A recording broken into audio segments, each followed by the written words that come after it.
immediate aftermath of the shooting, you're telling me that Turning Point USA, sent around a text and said, nobody speak to the media? That was his excuse, by the way, for why he shut that guy up. People were saying, oh, they're not allowed to speak to the media. So they were just doing what they were told. Well, then it's kind of interesting. You should know that I then determined that the person doing the shoving is first and foremost not a Turning Point USA employee.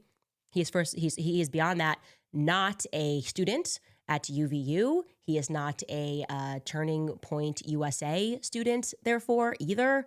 He was actually brought in as a volunteer, which I found to be quite strange. Like, look, I've done a lot of campus stops, and typically it's the chapter of that school that does everything.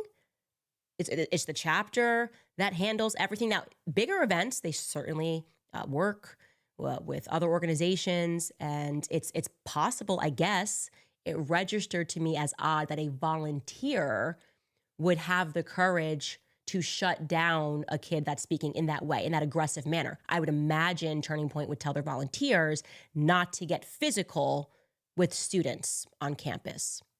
But what do I know? I just have common sense. Now, how do I know that he is not a Turning Point USA employee and he is not a UVU or Turning Point USA student?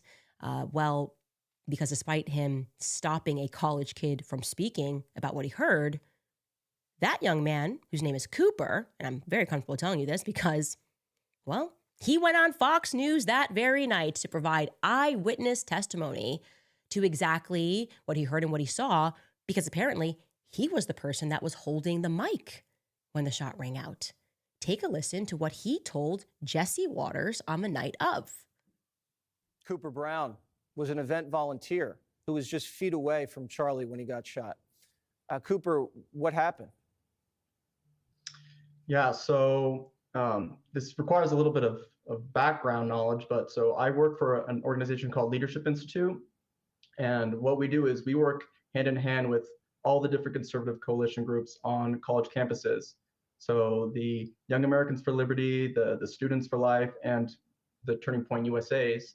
And so at Utah Valley, we had been really, really excited to be able to host Charlie Kirk this semester.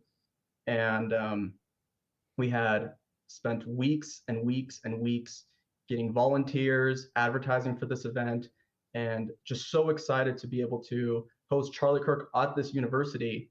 And then unfortunately it had to end in absolute tragedy.